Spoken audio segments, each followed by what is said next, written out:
The psychology of the market is a landscape defined not by numbers, but by the oscillating emotions of fear and greed, a phenomenon we at Empire Cycles have studied with meticulous attention to detail. There is a peculiar paralysis that grips the investor when an asset class, particularly the precious metal sector, begins to scale the walls of historic resistance. The higher the price of gold climbs, the more arduous the decision to buy or sell becomes, creating a paradox of value where the price action itself becomes the enemy of execution. When the market is roaring, the prospective buyer stands on the sidelines, paralyzed by the optical illusion of an expensive asset, convincing themselves that the prices have detached from reality and that prudence dictates waiting for a correction. Yet, the moment that desired correction arrives, perhaps a shedding of $10 or $20, a minor retracement in the grand scheme of a supercycle, that same buyer does not see an opportunity. Instead, they see the first crack in the dam. They witness a minor dip and immediately extrapolate a collapse, shifting their internal narrative from "it is too expensive" to "it is about to crash," moving the goalposts of their entry point to an impossibly low figure that the market is unlikely to revisit. This psychological frailty is not limited to the buyer. It plagues the holder as well. The investor who possesses gold, watching their portfolio swell, sits with a trembling hand, perpetually anticipating the rug pull. Every minor fluctuation, every standard deviation in daily volatility is interpreted as the beginning of the end. They look at the charts and see ghosts of the past, linking historical dates and previous crashes to the present moment in a bid to rationalize their anxiety. They recall the 1980s, noting how gold touched $850 an ounce before plunging into a multi-decade bear market that saw it bottom out near $250. They look at 2011, where the metal reached dizzying heights only to correct by 45%. The human mind is a pattern recognition machine, and it is wired to protect us from pain. Thus, the average market participant is constantly scanning for the repetition of trauma. They recite the mantra that history repeats itself, believing that what goes up must come down with equal violence. However, this is a superficial reading of history. While history rhymes, the underlying mechanics of why an asset rises or falls are rarely as simple as gravity. At Empire Cycles, we posit that gold does not crash simply because it has reached a numerical high. The concept of a ceiling in financial markets is a fallacy when dealing with fiat currencies that have no floor. In the equity markets, in silver, and in gold, there is no such thing as a fair price in a vacuum. There is only the price that reflects the current monetary conditions. As long as the fundamental drivers that propel a price upward remain intact, the price will continue to rise, defying the gravity that skeptics believe must exist. Conversely, if the drivers for a decline are present, the asset will fall until it reaches a basement that no analyst can predict. Prices move until the macroeconomic environment forces a change in direction, not because a chart looks too high. To navigate this, one must strip away the noise of daily volatility and understand the three pillars that actually move gold: the trust in the sovereign currency, the independence of the central bank, and the real interest rate environment. Without a fundamental shift in these three areas, the crash that the fearful anticipate is merely a mirage. To understand where we are going, we must perform a forensic audit of where we have been, particularly the era that haunts so many gold investors, the 1970s and 80s. The narrative often simplifies this period, but the nuance is critical. The story truly begins in the mid-1960s. The United States, embroiled in the Vietnam War and expanding its social safety nets, began printing dollars aggressively. The dollar was, at the time, the world's reserve currency, ostensibly backed by gold at a fixed rate of $35 an ounce. European nations, particularly France, began to do the math. They realized that the volume of dollars in circulation far exceeded the gold vaulted in Fort Knox. Sensing the debasement, they began to exercise their right under the Bretton Woods Agreement to redeem their paper dollars for physical gold. They called America's bluff. This run on the American gold reserves forced the hand of the Nixon administration, leading to the temporary suspension of convertibility in August 1971, the first great shock. When the anchor was cut, trust evaporated. The dollar, now unmoored from any physical reality, plummeted in purchasing power. Inflation did not just rise, it exploded. Between 1971 and 1980, gold embarked on a legendary ascent, moving from that pegged price of $35 to a peak of $850. This was not a bubble in gold, it was a collapse in the dollar. The metal maintained its purchasing power while the currency dissolved. However, the bull market eventually ended, and it is vital to understand why. It did not end because gold was too expensive. It ended because the fundamental environment changed radically.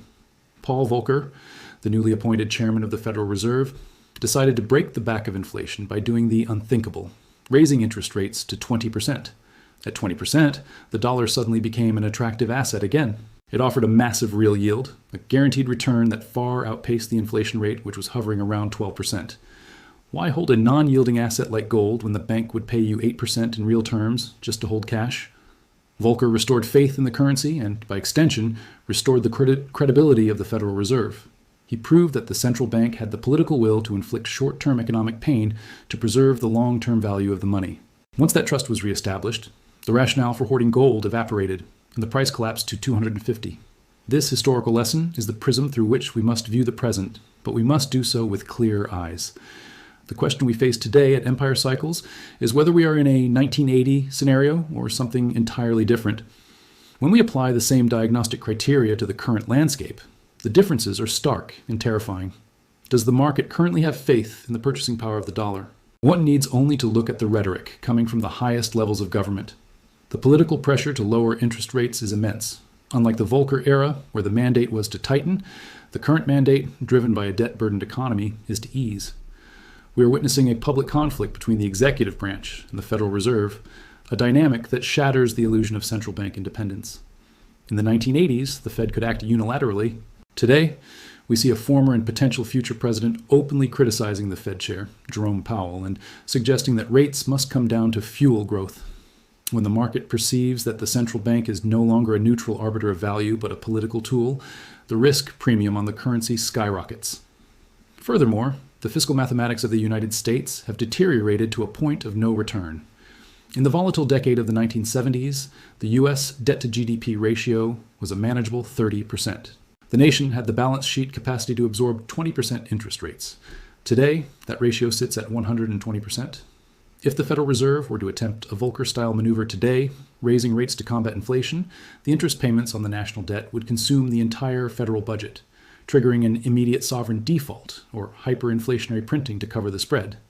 The tool that Volcker used to save the dollar is no longer in the toolkit. We are currently sitting at interest rates of roughly 3.75 to 4%, with intense pressure to cut further, perhaps by a full percentage point. This is the antithesis of the 1980 pivot. The fundamental drivers, weakening trust in the dollar, a politicized central bank, and a debt trap that necessitates currency debasement, are all flashing green for gold. The conditions that caused gold to fall in the 80s are absent. The conditions that caused it to rise in the 70s are present on steroids. This macro thesis brings us to the immediate tactical price action we are witnessing in the markets today. At Empire Cycles, we differentiate between the signal, the long-term trend driven by these fundamentals, and the noise, the short-term volatility driven by news cycles and leverage.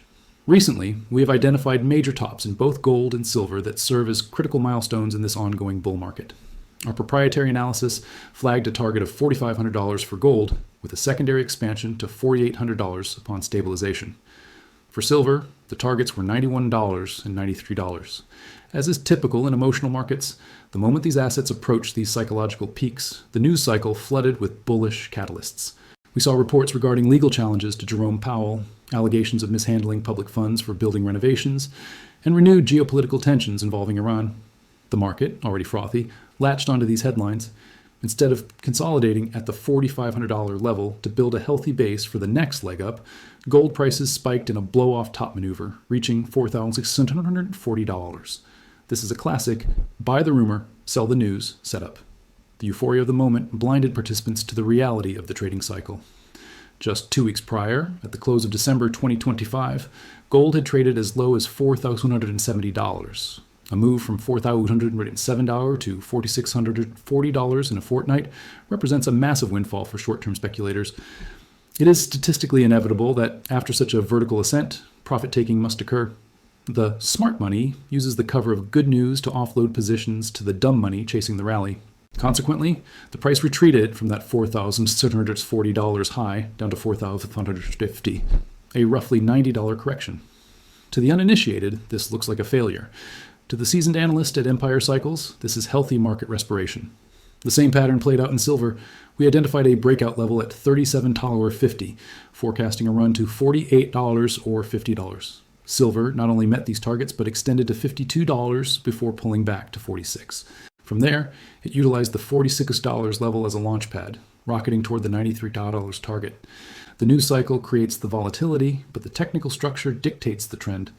The The recent de-escalation in rhetoric regarding the Federal Reserve, with Trump signaling he may not immediately fire Powell, combined with a momentary pause in the Iranian conflict, provided the excuse for this pullback. But has the trend broken? This is the only question that matters.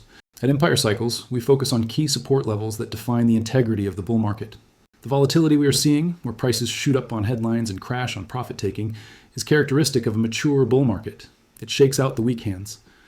The speculator who bought the top at $4,640 because they read a headline about Powell is now panicking as the price hits $4,150. They sell, absorbing a loss. The institutional investor who understands the macro picture steps in to buy that dip, knowing that the fundamental reasons for gold's rise have not changed. The dollar is still losing purchasing power, the debt is still growing, the Fed is still trapped. Let us dig deeper into the specific catalysts that the market is currently misinterpreting. The recent legal and political drama surrounding Jerome Powell is symptomatic of the larger issue, the politicization of the Fed. In previous eras, the market could rely on the Fed to act as a technocratic breakwater against inflation. Today, the perception is that the Fed is becoming an arm of the Treasury, susceptible to the whims of the electorate. This erodes the trust premium of the US dollar. When trust is lost, money seeks a store of value that is immune to counterparty risk. That is the definition of gold. The short-term fluctuations caused by a specific headline about a lawsuit are irrelevant compared to the long-term trend of institutional decay. Furthermore, we must consider the behavior of global central banks. This is the silent whale in the market. Over the last few years, central banks, particularly in the East, have been voracious buyers of physical gold. They are not trading the daily charts. They are hedging against the weaponization of the dollar. The sanctions regimes imposed by the United States have taught the world that dollar reserves can be frozen. Therefore, nations are diversifying into the only asset that is no one else's liability. This structural demand provides a floor for gold prices that did not exist in the 1980s. When prices dip, central banks buy. This creates a ratchet effect, where the lows get higher and higher over time. Looking at the silver market, the dynamic is even more explosive due to the added variable of supply concentration. Empire Cycles has frequently highlighted the geopolitical risk centered on Mexico, the world's premier silver producer. Any political instability or friction between the U.S. administration and Mexico, such as tariffs, border closures, or diplomatic spats, threatens the supply chain of silver directly. Unlike gold, which is largely hoarded, silver is consumed in industry. A supply shock in Mexico, combined with robust monetary demand, creates a powder keg for prices. While noted financial authors like Robert Kiyosaki have correctly pointed out the extreme volatility of silver, warning investors of the wild swings, the underlying trajectory remains upward. The volatility is the price of admission for the potential returns.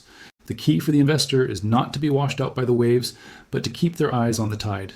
So where do we go from here? The predictions from major investment banks like Bank of America are now aligning with the Empire Cycles view, with calls for gold to reach $5,000 an ounce. However, we prefer to act with precision rather than hyperbole. The current correction is a gift wrapped in fear. It is the market's way of transferring wealth from the impatient to the patient. The collapse that the bears are calling for is based on a misunderstanding of history. They are waiting for a Volcker who isn't coming to save a dollar that is already too diluted to be saved. They see a price drop and call it a crash. We see a price drop and call it a technical retest of a breakout level. The divergence in these viewpoints is where the opportunity lies. It is essential to recognize that we are dealing with a phenomenon that transcends standard market cycles. We are likely in the midst of a secular shift in the global monetary order. In such times, the volatility of the pricing mechanism, the currency itself, makes it difficult to value assets. When gold moves from $4,000 to $4,600, is gold becoming more valuable, or is the dollar becoming less so? The answer is almost always the latter. Therefore, waiting for gold to become cheap in dollar terms is a strategy that bets on the strengthening of the dollar. Given the debt load and the political will to inflate it away, betting on the dollar is a contrarian stance, to say the least. The Empire Cycles methodology demands that we detach from the emotional roller coaster. When the price drops $100, the emotional investor feels pain. The analytical investor checks the chart. Did we break the 4,280 support? If the answer is no, the thesis holds. The drop is merely noise. It is the result of leverage being flushed out, of traders booking profits to pay for their lifestyles, of algorithms reacting to keywords in news feeds.